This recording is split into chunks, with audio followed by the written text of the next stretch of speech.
આજે ફરી એકવાર હું આપની સમક્ષ નવી રેસીપી લઈને આવી છું અને એ છે આપણા ગુજરાતીના ફેવરેટ લાડવા. આમ તો લાડવા આપણા ગુજરાતીઓના ઘરમાં બનતા જ હોય છે અને ઓકેઝનલી જોવા જઈએ તો હોળી પર ને ઉત્તરાયણ પર તો બનતા જ હોય છે દરેકના ઘરમાં. તો થયું કે લાવો આજે લાડવાની રેસીપી પરફેક્ટ માપ મેઝરમેન્ટ સાથે તમારી સમક્ષ શેર કરું. જો તમને મારો આ વિડીયો ગમે તો લાઈક કરજો, શેર કરજો અને સબસ્ક્રાઇબ કરવાનું ભૂલતા નહીં મારી ચેનલને, જેથી કરીને મારી નવી નવી રેસિપીઝના નોટિફિકેશન્સ આપને મળતા રહે.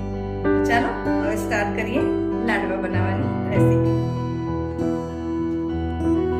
તો ચાલો હવે લાડવા બનાવવા માટે આપણે શું શું જોઈશે, કયા લોટ જોઈશે એ બી તમને કહી દઉં. તો મેં આ 4 બાઉલ ભરીને ભેળેલું લીધું છે કે જેનો આપણે શીરો કે કંસાર બનાવીએ છીએ એ, અને આનાથી અડધો બાઉલ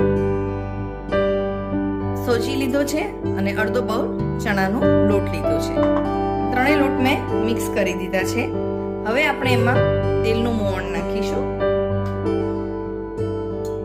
એમાં આપણે ભાખરી જેવું મોણ નાખવાનું છે.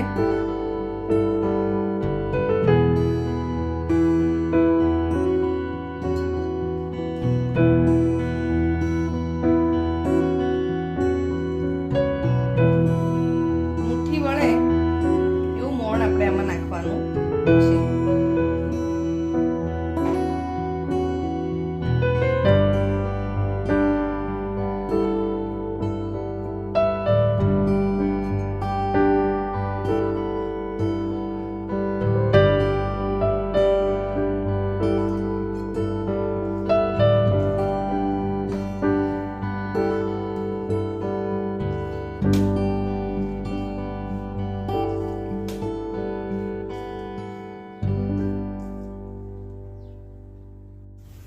તો ફ્રેન્ડ્સ, તમે જોઈ શકો છો કે મેં લોટમાં 4 ચમચા એટલે કે 8 ટેબલ સ્પૂન, મેઝરિંગ સ્પૂન આવે છે એની 8 ટેબલ સ્પૂન મોણ નાખ્યું છે.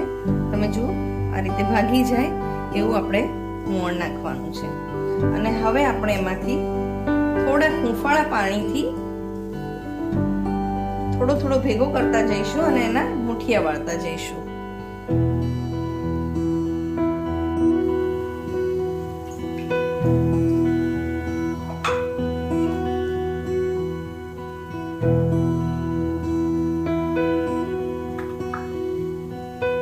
લાડવા બનાવવા આમ ખૂબ જ ઈઝી છે, પણ છતાં મહેનત માંગી લેવું કામ છે થોડું.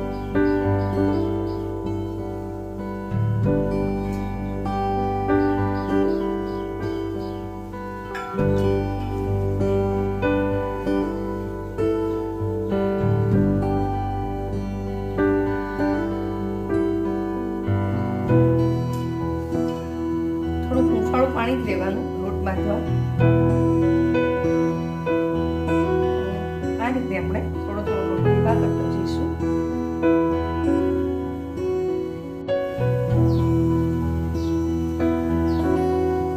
હવે આપણે આના મુઠિયા વાળીશું.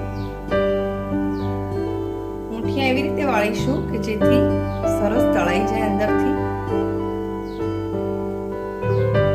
થોડા ફિટ મુઠિયા વાળવાના, ઢીલા નહીં રાખવાના, અને આ રીતનો આપણે હોય એવા મુઠિયા તૈયાર કરી દેવાના છે.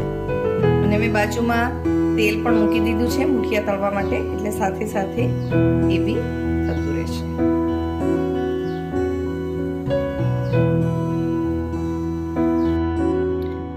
તો હવે તેલ આવી ગયું છે અને મેં આ રીતે મુઠિયા તૈયાર કરી લીધા છે. તો હવે આપણે એને તળવા મૂકીશું.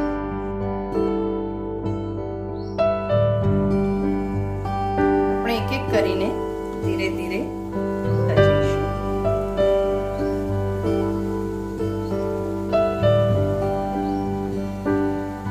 ફ્રેન્ડ્સ, ચણાનો લોટ અને સોજી બંને એડ કરવાથી લાડવા આપણા ખૂબ જ સરસ થાય છે અને તમે એ ટ્રાય કરજો એકવાર આ રીતે આટલું માપ લઈને. ખાવામાં તો એટલા સ્વાદિષ્ટ ને સરસ લાગે છે અને એકદમ આપણે ધીરા તાપે જ તળવાના છે.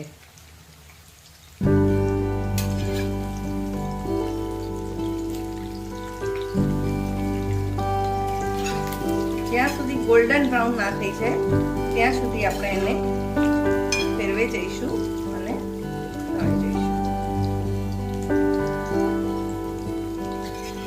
તો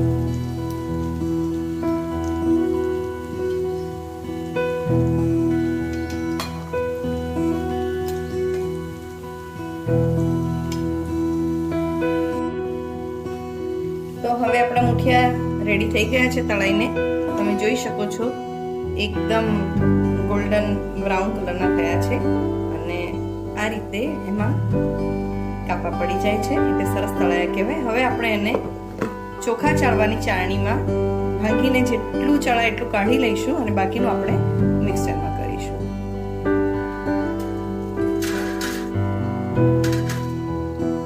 ગરમ છે તો થોડું ધ્યાન રાખીશું.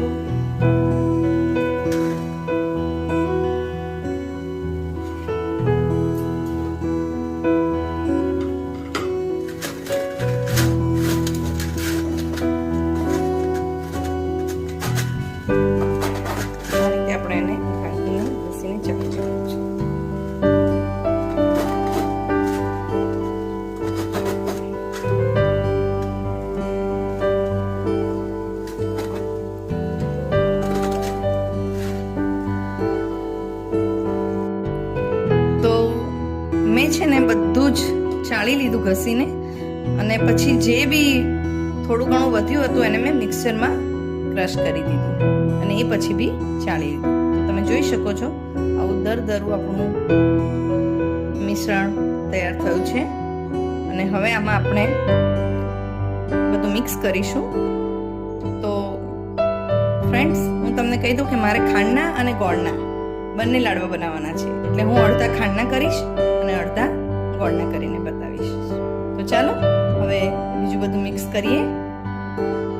તો પહેલા તો હું બધા જ મિશ્રણમાં ઇલાયચી પાવડર અને જાયફળ પાવડર મિક્સ કરીશ. ફ્રેન્ડ્સ, આ બધું ઓપ્શનલ છે. જો તમને એનો ટેસ્ટ ગમતો હોય તો જ નાખજો, પણ ઇલાયચી તો ચોક્કસથી નાખજો અને જાયફળ પણ, કેમ કે બંનેના ટેસ્ટથી લાડવા ખૂબ જ સરસ લાગે છે. તો ચાલો હવે હું આ ટીસ્પૂનના માપથી ઇલાયચી પાવડર નાખીશ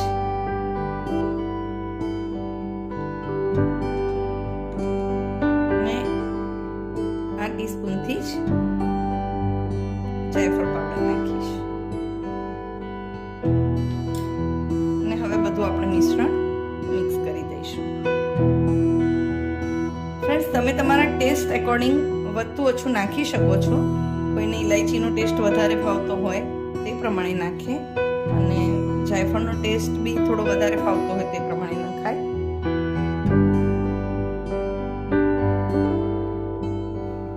ચાલો તો હવે આમાં આપણે ખાંડ એડ કરીએ. આ 4 બાઉલ જેટલું છે આ મિશ્રણ. હવે એમાં હું ખાંડ એડ કરું છું. દળેલી ખાંડ છે આ. તમે બહારની રેડીમેડ લાવીને બી નાખી શકો છો.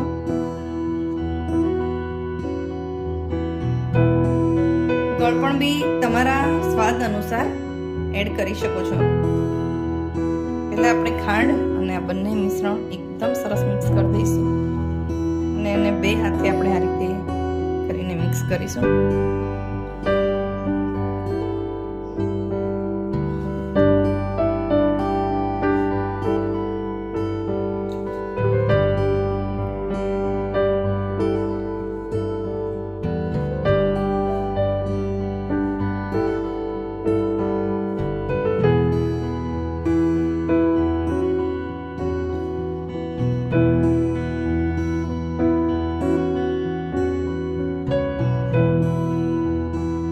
એકદમ મિક્સ કરવું ખૂબ જ જરૂરી છે, કેમ કે ખાંડ એકદમ અંદર મિક્સ થઈ જવી જોઈએ. એટલે આપણે આ રીતે હાથથી એને ઘસીને જ મિક્સ કરીશું.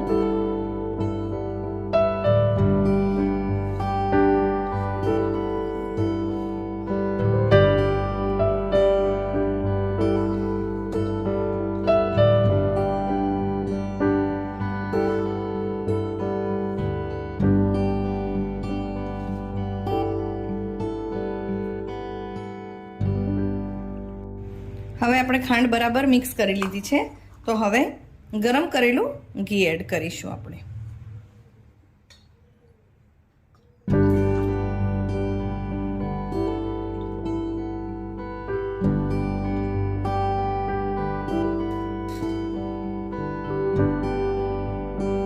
હાલ હું આ 1 બાઉલ ભરીને ઘી એડ કરું છું.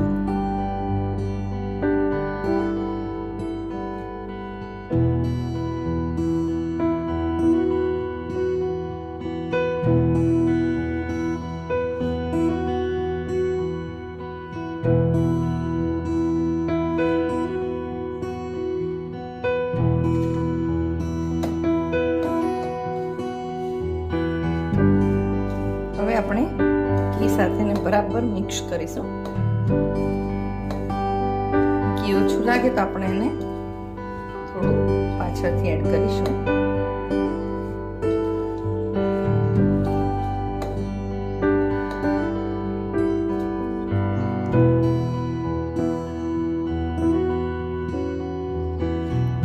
તો હવે તમે જોઈ શકો છો કે મેં થોડું વધારે ઘી નાખ્યું પછીથી. એટલે આપણે ઘી કેવું નાખવાનું કે આપણે આ રીતે વાળીએ મુઠ્ઠી તો આ વળી જાય અને આપણા હાથમાં થોડુંક ઘી છે એવું લાગે એટલું ઘી નાખવાનું છે. એટલે કે મેં 2 બાઉલ જેટલું ઘી નાખ્યું છે. ફ્રેન્ડ્સ, હવે આપણે લાડવા વાળવાના છે. તો હું તમને કહી દઉં કે થોડુંક હૂંફાળું પાણી હોય ને એને સહેજ હાથમાં લઈને આપણે આ રીતે છટકુડી દેવાનું છે અને એનાથી આપણા લાડવા ખૂબ જ સરસ વળશે. આ એક ટીપ છે, તમે અજમાવજો અને પછી એ લાડવા એટલા સરસ વળશે. તમને બતાવું છું.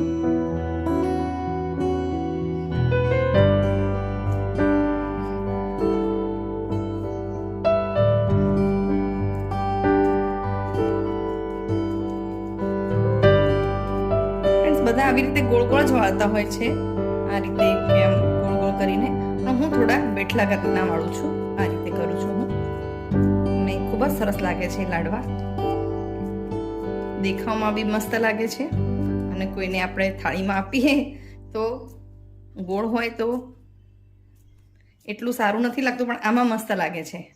આ રીતના લાડવા અને એની ઉપર આપણે આ રીતે ખસખસ સ્પ્રેડ કરી દઈશું. તમે જોઈ શકો છો કે કેટલો મસ્ત લાડવો તૈયાર થયો છે. આ રીતના આપણે બધા લાડવા વાળીને એક ડીશમાં મૂકી દઈશું. તો ફ્રેન્ડ્સ, તમે જોઈ શકો છો કે મેં ખાંડના લાડવા તૈયાર કરી લીધા છે અને કેવા સરસ થયા છે. ખાવામાં તો એકદમ સુપર્બ થયા છે. તમે પણ બનાવીને આ રીતે કરશો અને આ જ રેસીપી પ્રમાણે બનાવશો અને પછી ખાશો તો તમને ખ્યાલ આવશે કે ખરેખર લાડવા કેટલા સરસ થયા છે. તો ચાલો હવે ગોળના લાડવા બનાવીશું. તો હું એ બી તમને બતાવું.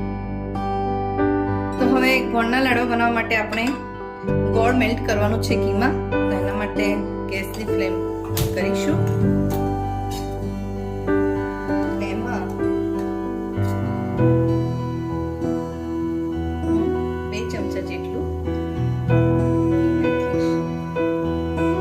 ઓછું લાગે તો પાછળથી ઘી એડ કરી શકાય છે.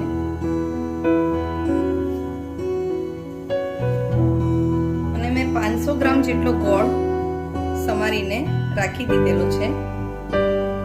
હવે બધું બી હું આમાં એડ કરીશ. થોડો રહેવા દઈશ, ક્યાંક વધારે પડી જાય તો.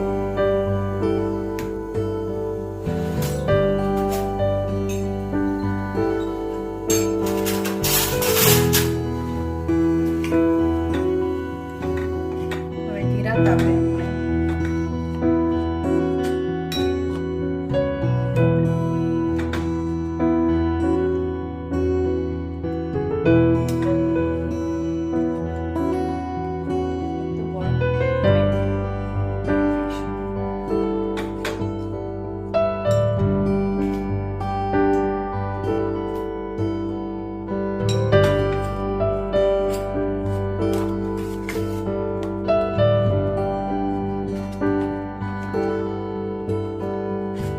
નથી કરવાનો આપણે. એટલે હવે હું ગેસ બંધ કરી દઈશ અને ખાલી ગોળ બધો એકરસ થઈ જાય ઘીમાં ત્યાં સુધી હલાવીશ એને.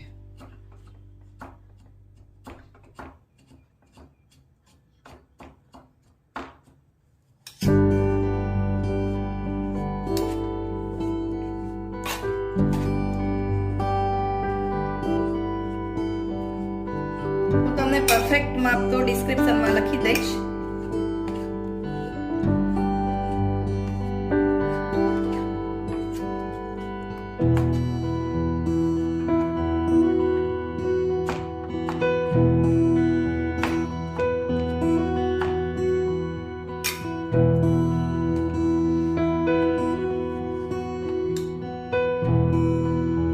હવે આપણે ગોળ મેલ્ટ થઈ ગયો છે એ આપણે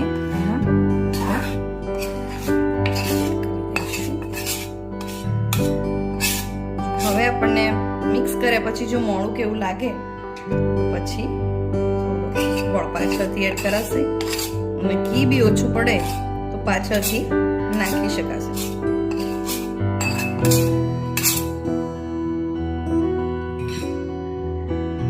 ગરમ છે એટલે આપણે એને તાવેતાથી જ મિક્સ કરીશું.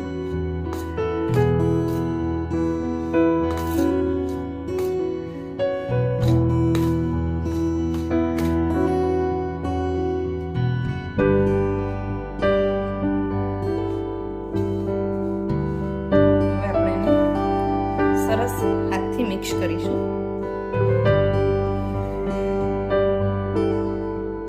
ફ્રેન્ડ્સ, ગળપણ તો એવું છે ને કે ઘણાને વધારે પડતું બી ગળવું જોઈતું હોય છે અને ઘણાને ઓછું ગળ્યું જોઈતું હોય છે. તો તમે તમારા ટેસ્ટ એકોર્ડિંગ ગોળ અને ખાંડ મિક્સ કરી શકો છો.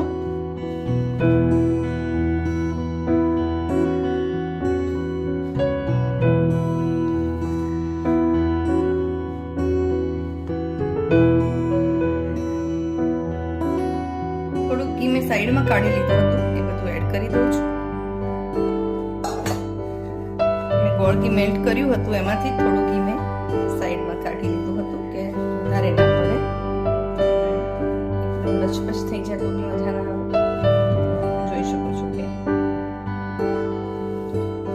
મિક્સ થયા પછી હું ટેસ્ટ કરી લઈશ અને જો વધઘટ હશે કંઈ તો નાખીશ.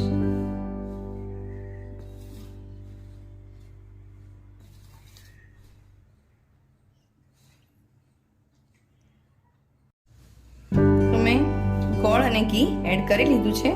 ગોળ તો પરફેક્ટ આવી ગયો હતો અને ઘી મેં થોડું નાખ્યું છે, એટલે આ રીતના આપણા લાડવા વળે એ રીતનું મિશ્રણ તૈયાર કરવાનું છે આપણે ગોળનું. ચાલો તો હવે જે રીતે આપણે ખાંડના લાડવા વાળ્યા હતા એ જ રીતે ગોળના લાડવા નાના નાના જ કરું છું તો જેથી કોઈને કાપીએ તો ખાઈ શકે.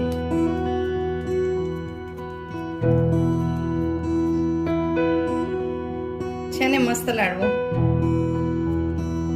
અને આ જેમ થોડી વાર જેમ થતી જશે એમાં લાડવા પછી એટલા સરસ લાગશે અને ભાગીશું ત્યારે બી એકદમ મસ્ત આ રીતે સોફ્ટ લાગશે એકદમ. જોયું ને તમે કેટલા મસ્ત થયા છે.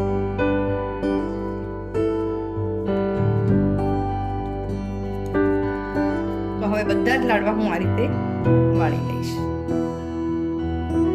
તો ફ્રેન્ડ્સ, રેડી છે આપણા ગોળના લાડવા. તમે જોઈ શકો છો કેટલા મસ્ત લાગે છે લુકમાં. અને તમને ખાંડના લાડવા બી બતાવી દઉં. બંનેના કલરમાં તમને ચેન્જ દેખાશે. થોડો ખાંડના લાડવા થોડા વ્હાઈટ હોય છે અને ગોળના થોડા બ્રાઉન પડતા હોય છે. તો થઈ ગયા આપણા લાડવા રેડી. અને જોતા જ મોંમાં પાણી આવી જાય એવા લાડવા છે.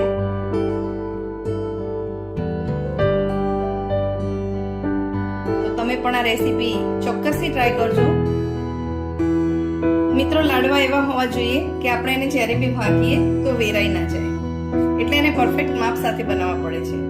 તો ગોળનો હોય કે ખાંડનો લાડુ આપણે આ રીતે લઈને જ્યારે બી આમ તોડીએ અને સરસ બરફી જેવા થાય એને જ લાડવા કહેવાય. તો થયા છે ને મસ્ત લાડવા. ચાલો તો તમે પણ ટ્રાય કરજો મારી આ રેસીપી.